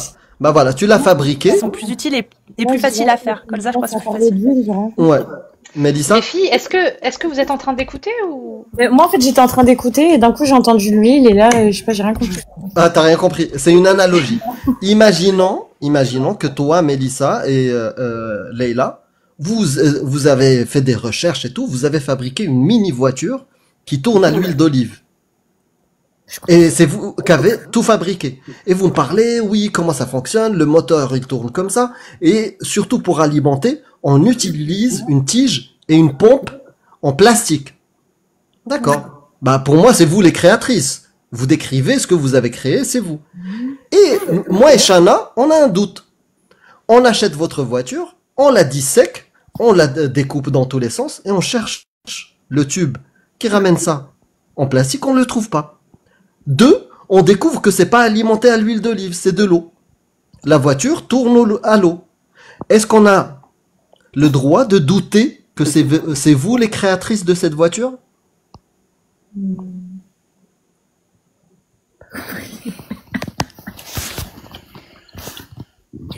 vous avez compris la question est claire. l'analogie. Je pense qu'elles ont Si ça rigole, je pense que t'as bien compris. Elles ont bien compris, même. Mais vous savez quoi, les filles? Vous êtes pas, non, vraiment. Je sais pas, vous êtes partis loin, on n'a pas compris. Moi, les, non, juste, attends, écoute, juste moi, les métaphores. C'est pour dire qu'en gros, on n'a pas créé la voiture à l'huile d'olive. Ouais, j'ai compris, mais vas-y, les métaphores. Mais ouais, j'ai compris, on a compris. Si, j'ai très bien compris. Bah oui, Allah, il parle de la voiture qui tourne à l'huile d'olive. On ouvre la voiture, on la dissèque. La voiture, elle tourne à l'eau. Donc, est-ce que c'est vraiment Allah le créateur de cette voiture? J'ai un doute, moi. Clairement. Ou est-ce que c'est vraiment toi, Allah? Enfin, est-ce que c'est vraiment vous qui nous avez vendu la voiture? Peut-être que c'est quelqu'un d'autre. Peut-être qu'on s'est fait arnaquer. Et il a fait le manuel et on s'est fait escroquer par cette personne qui se faisait passer pour vous. Et j'ajouterais même quelque chose. Dans ton exemple de l'huile et de l'eau, les interprétations, donc qu'on appelle ça, le concordisme va traduire ça par c'est un liquide. Donc finalement, va faire en sorte de correspondre que Allah a dit la vérité puisque c'est un liquide. Et on met pas justement l'accent sur que c'est de l'huile, que c'est de l'eau et non pas de l'huile. Tu comprends? Ah, c'est difficile. L'analogie avec l'huile d'olive pendant le ramadan, c'est compliqué. Mais moi, je pense qu'elles vont repasser. On a envie juste de sortir le pain et tremper dedans. Ouais, je pense qu'elles vont repasser à l'occasion. On a compris l'image, quoi. Bah, c'est très bien. C'est très bien. L'image, c'est que un créateur de quelque chose, il va te décrire correctement la chose qu'il vient de créer. Voilà. Mais si ce créateur se trompe dans cette description-là, en tout cas, il prétend être le créateur. Ou qu'il est pas clair. Ou qu'il est pas clair quand on lui demande d'expliquer. C'est compliqué, quand même. Ou quand il s'explique sur son On a le droit de douter que c'est lui le créateur. Peut-être que c'est juste un usurpateur. Ouais. Il est venu, il a créé le manuel, il t'a dit ça, c'est moi qui l'ai créé. Ben oui, c'est moi. Voilà. Ça tourne à l'huile, t'inquiète. Voilà. Mais toi, t'es curieuse, Mélissa, Leila. Vous avez ouvert la voiture, vous avez vérifié. Eh ben non, il n'y a pas des os qui sont recouverts de chair. Ça n'existe pas. Malheureusement, tous on a espéré un jour que ce paradis-là existe et que ce Allah qui parle dans le Coran, c'est une parole divine. Quand on savait pas qu'il y avait le mariage des petites filles et frapper les femmes. Mais on espérait ce paradis, ce pardon du créateur de l'univers, des galaxies, des trous noirs. On l'a espéré. Mais quand on voit qu'il commet des erreurs dans le Coran, j'ai un doute que ça soit lui le créateur. Et je pense personnellement, j'ai suivi, je suis la mieux placée, on va dire, pour dire que j'ai suivi quand même le processus, que ce soit via moi-même, ayant été enceinte, voilà. Donc j'ai dû, c'est toujours passionnant de suivre sa propre grossesse. Et puis quand tu vois les étapes, tout ça. Au bout d'un moment, tu te dis non, faut pas me prendre pour une hamara non plus. Là, je vois bien que ça ne correspond absolument pas. Tu comprends, Mélissa? Je comprends. Tu as la preuve. Tu as l'échographie. Tu as, je veux dire aujourd'hui, grâce à Internet, tu peux facilement tomber sur, trouver le processus de développement de l'embryon. L'embryonnage. Voilà, de la première semaine jusqu'à la dernière. J'ai une question pour vous trois. Avec plaisir. Est-ce que vous étiez musulman avant et il y a des choses qui ont fait que vous avez remis en question l'islam? Ou est-ce que il y a quelque chose qui vous a choqué dans l'islam, d'un coup vous êtes intéressé à ça, ou vous avez grandi dans ça? C'est quoi votre parcours face à l'islam en fait? Vas-y, Chana, les femmes d'abord. Ah, merci, c'est gentil. Bon, oui, moi, j'étais musulmane, hein. Oui, je faisais la prière. J'étais très convaincue par l'islam, mais parce que je suis née dans une famille qui était déjà musulmane, tu vois. Et j'ai grandi dans la famille avec la culture, etc. J'étais même persuadée, et même j'étais reconnaissante en tant que musulmane. Même son accent, il est persuadé. Ouais, persuadée, hein. Persuadée que j'étais l'élu, tu vois, parmi les élus d'Allah, tu vois. Ah oui. Et d'ailleurs, même, après, je laisserai Amir développer. Petite parenthèse, c'est que tu as parlé de rêves, etc. Une petite branche rapide. c'est que moi, c'est vraiment totalement l'inverse de toi. C'est que j'ai fait un rêve, pourtant très très beau, hein, vraiment très très beau. Et il y avait le Coran qui descendait du ciel avec des étoiles et dans ces étoiles-là, c'était des lettres arabes, tu vois, qui flottaient autour du Coran avec, tu sais, le support du Coran, tu vois, le truc qui se plie et déplie, tu vois, pour voilà, le support du Coran qui descend comme ça du ciel. Même pas quelques mois après, j'ai apostasié. Enfin, apostasié entre guillemets, je suis devenue coraniste. Puis après quelques mois, j'ai quitté l'islam. Donc tu vois, moi aussi, j'étais très contente d'avoir eu la chance, voilà, de faire un tel rêve qui m'a jusqu'à aujourd'hui marqué. Je sais très bien que c'est, on appelle ça un billet de confirmation, parce que j'ai porté quelque chose, enfin une interprétation divine, un rêve qui était juste biaisé, parce que j'étais passée par un état de stress et de choc. Juste avant. Ça, quand j'étais musulmane, j'étais pas au fait, puisque je ne connaissais pas les biais cognitifs et tout ça. C'est par la suite que, voilà, avec un peu de recherche, un peu d'intérêt vis-à-vis de l'islam et de ma propre personne, mon intellect, si tu veux, et ben, tu finis par comprendre les choses, comment fonctionne le cerveau et surtout, qu'est-ce que l'islam surtout. Voilà. D'accord. Et je finis je vais laisser les autres personnes répondre, mais je vais quand même te reposer une question si ça te dérange pas par rapport à ça.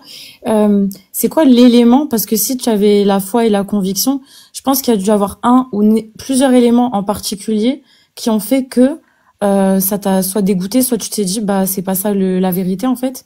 Donc quels éléments ont fait que tu t'es déconverti, si je peux appeler ça comme ça? Moi? Oui. Oui, désolé Amir, peut-être que je vais. Non, vas-y. Vas-y, non, au contraire, c'est bien. Ok, alors moi c'était, je vais détailler si tu veux le déclic en fait, qui a fait que à partir de ce moment-là, j'ai commencé à vraiment m'intéresser à la religion, à ma religion, alors que pour moi c'était acquis, j'étais musulmane, genre même si je fais pas la prière, j'étais musulmane, tu vois. C'était un acquis quoi, voilà. Et ben c'était pendant la prière en fait. Et j'ai eu, je sais pas, un moment de lucidité, je ne sais pas. Peut-être coupe le micro, Mélissa. Ça grésille. Il y a un écho des fois. Ouais. Je vais couper, je sais pas si c'est. Ouais. Sinon, voilà, super. Donc j'étais en pleine prière en fait, et au moment où après une prosternation, je me retrouve donc à faire le tashahoud. Je sais pas si tu vois ce que c'est. C'est le tashahoud, tu sais, avec le doigt. Donc voilà, tu sais. Voilà, donc et là je commence à réciter le nom du prophète, voilà, et celui de Ibrahim, et tu sais un moment de lucidité qui te frappe, tu vois, tu te dis je prie Allah, pourquoi je prie Mohammed, enfin pourquoi je dis le nom de Mohammed et de Ibrahim. C'est sûr que oui, je suis née dans une famille musulmane sunnite, et donc forcément j'étais pas avant ça, j'étais pas vraiment enfin, j'avais de l'intérêt, mais pas plus que. Oui, voilà, j'avais de l'intérêt, mais pas plus que ça. Et c'est après ce moment-là, ce moment de éclair, vraiment qui m'a permis en fait de m'intéresser en fait, à essayer de comprendre ce que j'étais en train de faire, puisque je faisais quelque chose qu'on m'avait dit, qu'on m'avait enseigné, sans forcément me poser des questions. Et donc à partir de là, j'ai commencé à m'intéresser, tout ça, donc comprendre pourquoi je faisais ça. Est-ce que c'était du shirk? Parce que tu sais très bien que le shirk, voilà, c'est pas quelque chose, c'est l'un des péchés, qui n'est pas pardonnable, voilà. Voilà, le péché majeur, merci.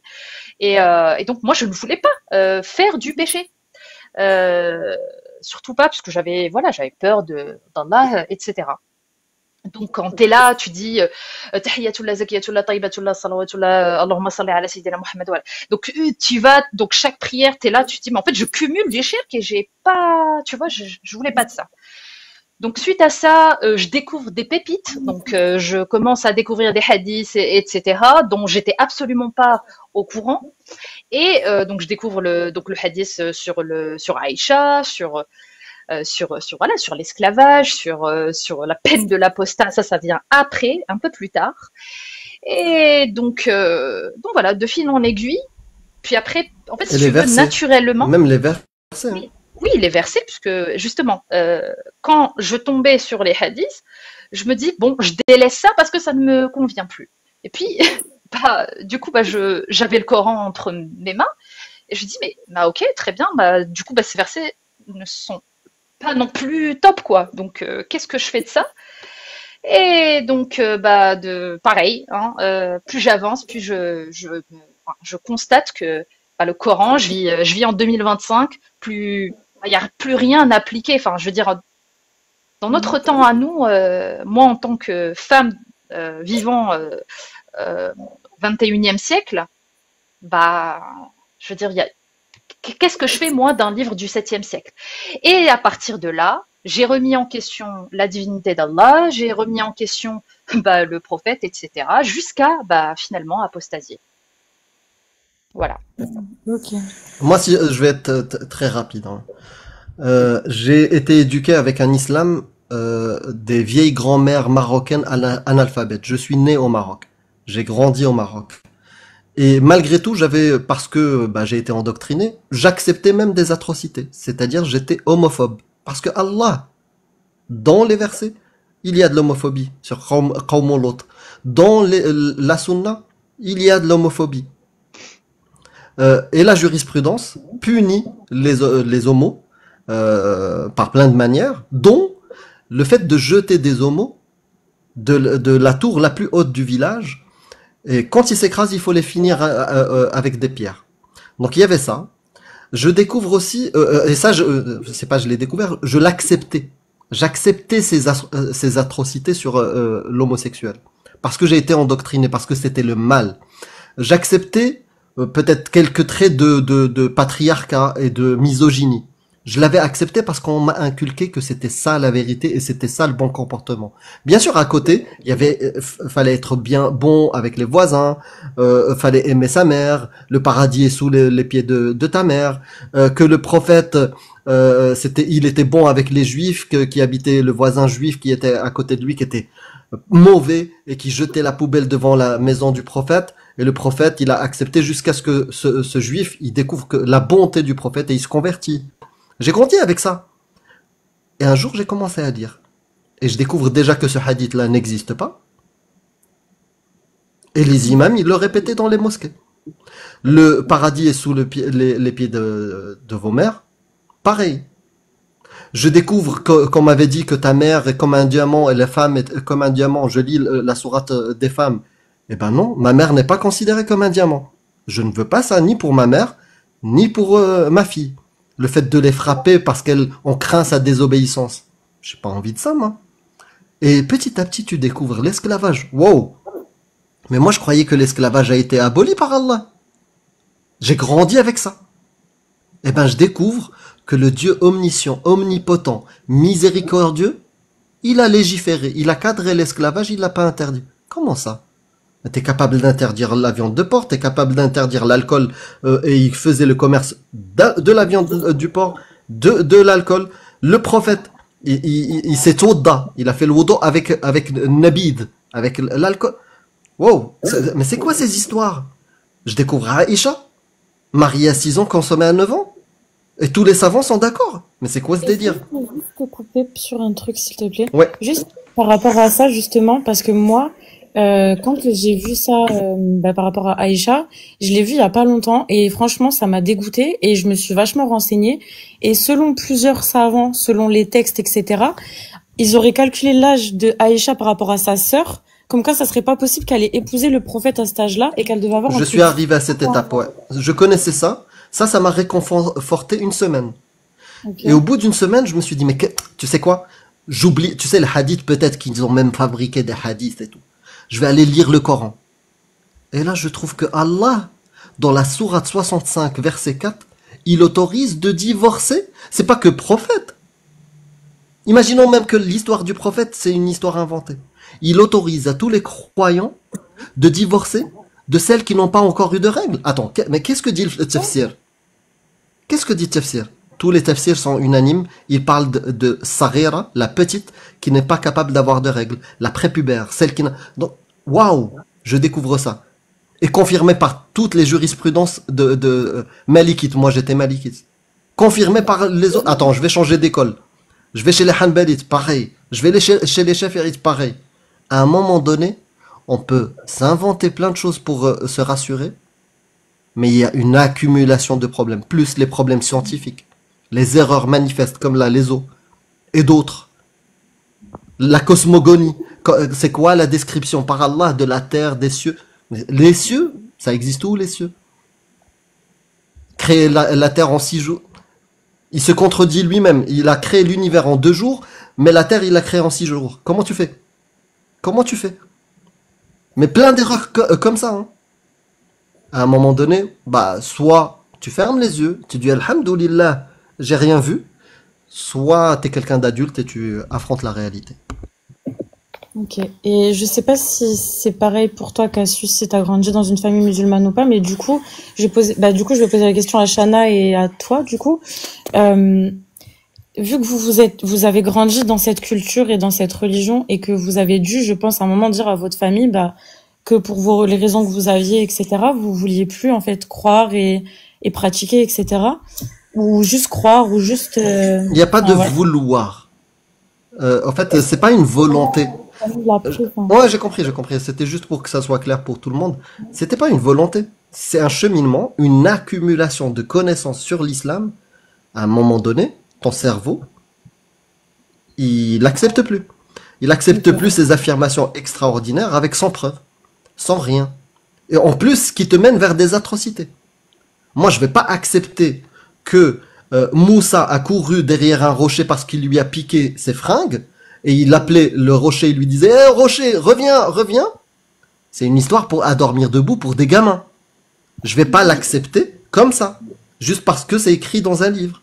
Je vais pas accepter que à un moment donné, des femmes sortaient pour faire leurs besoins, et Omar, il leur disait « Saouda, je t'ai reconnu !» C'est une parole de gens incultes. C'est clair, plus tu apprends les textes, plus tu le vois. Donc à un moment donné, ça sort de toi. En fait, tu peux plus y croire, tu commences à rigoler. Et avec ma famille, ben, il y a certains qui l'assument, il y a certains qui l'assument pas. Moi, je l'ai dit à ma famille. J'ai eu de la chance, ils m'aiment comme je suis. Voilà. Alhamdulillah. Alhamdulillah. Quoi? C'est ma nouvelle divinité, c'est Zoutu'aluk. Enfin bref. Mélissa et Leïla, vous repasserez? Parce que ça fait un moment que vous êtes là. Ouais, désolée, tu peux juste me répondre ou pas, s'il te plaît? Pour ton cas, toi, rapidement. Moi? Rapidement. Oui. Tu es croyante. Elle, c'est le diable en personne. Moi, je suis athée. J'ai toujours été athée. Mes amis ont tous été... C'est vrai que dans l'ensemble, mes amis de l'époque, quand j'étais plus jeune, etc., c'était majoritairement des musulmans, mais qui parlaient pas de religion, en fait, qui étaient totalement, si je puis dire, occidentalisés. J'aime pas ce terme-là, parce que c'est pas le terme, en fait. Mais idéologiquement, je veux dire, on était plus proches, eux et moi, d'un système, comment dire, égalitaire, plutôt que des textes de l'islam sunnite. Maintenant, par la suite, j'ai vu une avancée au niveau des relations sociales entre les individus, qui avait de plus en plus de la place et une part importante qui était prise par la religion, que ce soit islam ou d'autres, hein, pour le coup. Et je me suis dit, mais merde, bon, le catholicisme, c'est facile de taper dessus parce que bon, bah, ça a été fait depuis des années et puis que ça a été désacralisé depuis un moment, enfin désacralisé.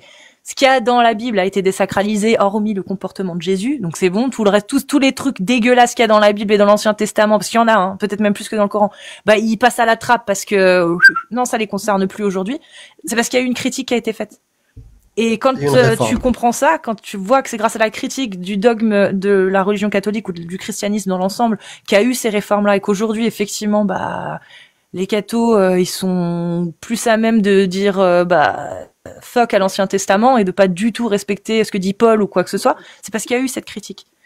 Et en voyant l'islam en France, comment ça se passe au niveau de, par exemple, il y a juste à voir, il y a de plus en plus de jeunes qui disent qu'ils sont pour la non-mixité, de plus en plus de jeunes qui disent que plein de choses qui vont en adéquation avec la religion et qui vont à l'encontre, par contre, du vivre ensemble et de la mixité, du fait d'être égaux tous.